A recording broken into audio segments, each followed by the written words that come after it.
Hey, how you doing, water stop captains? My name is Fletcher. I am going to be leading you through a quick demonstration of how to set up and work a water station for our Race for the Water. So bear with me. I'm filming this myself. I tend to forget things, so I may not catch it all, but I'm going to show you the basic setup for how to set up a water stop. I'm going to show you how to help your volunteers understand what to do during the water stop, and then how to tear it down at the end. So let's get started, and I'll give you a sense of what we're going to do. And I'm just going to run this straight because I don't have time to edit and put music on it. So bear with me, and we're just going to go through it. So I'm going to move up and change this. So as you see, if you can see there, I've basically put what you're going to find when you get to your water stop on Sunday morning at about 4 or 5 o'clock. So we are going to be dropping all of the materials that you're going to need for your water stop between 4:30 and 6 o'clock on Sunday morning. So let's go through the different materials, and I'll hold them up, and hopefully that'll help you out. So, and some of the stops are different. So some of them have Gatorade. There are 3 stops that have Gatorade, and there are a number of stops that just have water. There are some stops that are being fed with a hose from a nearby yard. There are some stops that we're actually dropping gallons of water to help make sure that you've got the water needs that you have for your volunteers. So when you get there in the morning, your job, get there at 6 o'clock. You're the captain, you need to make sure that everything's set for your stop. 6 o'clock, be at your stop. You should find on the side of the road 3 or 4 tables that are set up in the spots where we've chosen to put them as a race crew. So we've gone out early and figured out where they need to go. If you need to move them a little bit, that's fine, but you don't want them in the street. They cannot be in the street, they have to be on the side of the road. So there's usually a median strip, or in some cases they're on a sidewalk. So they have to be off of the race course. And the volunteers, when they hand the water, should be off the race course as well, just to allow the runners an opportunity to make sure that they can get as close to the table as possible. So let me show you what the different materials are that are going to be there. First of all, well, I'll go through the materials and I'll tell you what's important about being here. So you're going to have boxes of cups. These are 8-ounce cups. You're going to have a bunch of boxes of those. There are 2,000 in each box. This is what the cup looks like.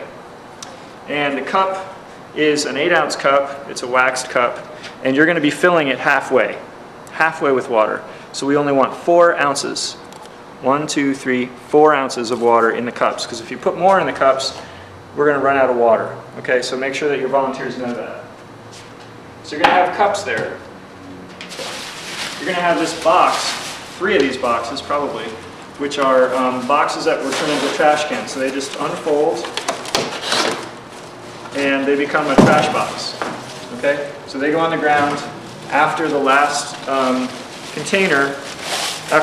table, excuse me. That's where runners, when they're running and they drink their water, they can throw it into the trash container, or your volunteer that's cleaning up can go ahead and do that. Along with those are these trash bags, and they actually will fit inside the container.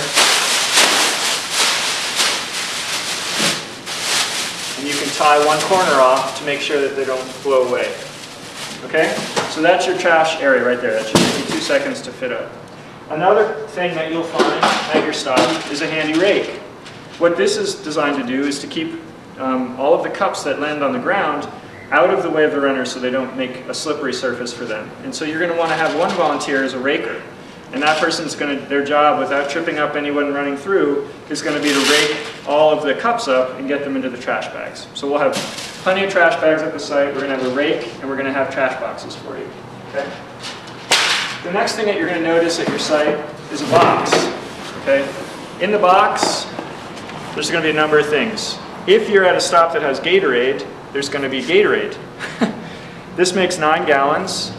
We are going to probably be pre-filling your Gatorade containers for you beforehand, but you're still going to have to refill them during the race. We've given you enough for 35 gallons of Gatorade. So that's the magic number. That'll fill about 1,000 cups. We've done the math, it'll fill about 1,000 cups of Gatorade. Okay?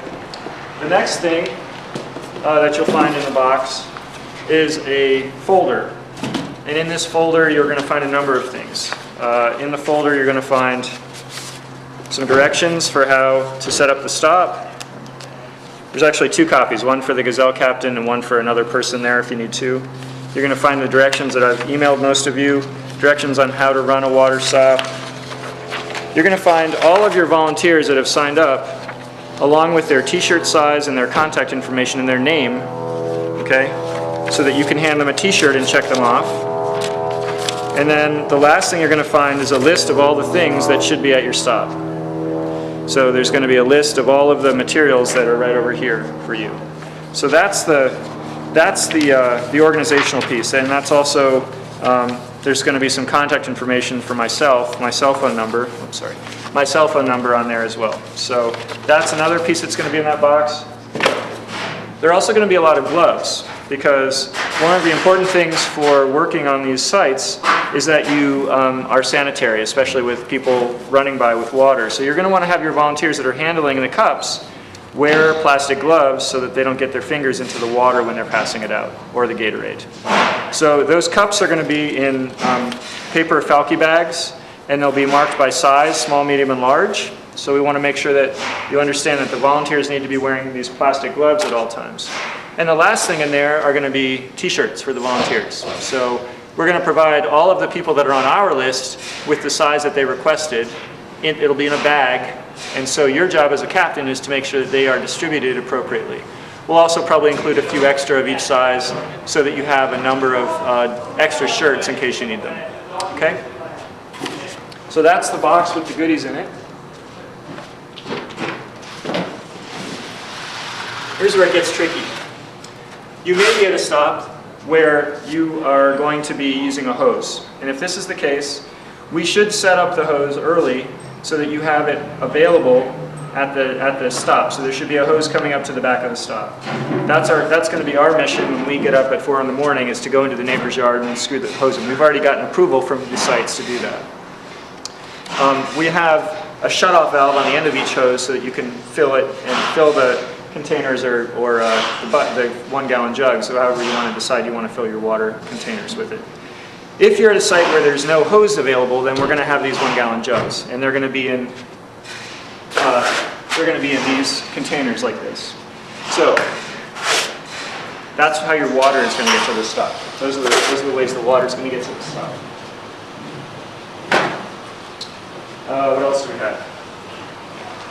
So let's talk about how you set up a stop. I'm going to move the camera a little bit closer so we can see this. There we go.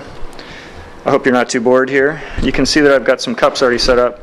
Essentially what we're going to be doing is making some layers of cups on the water stop so that when the racers come by, the volunteers can quickly and easily pass out the water to them.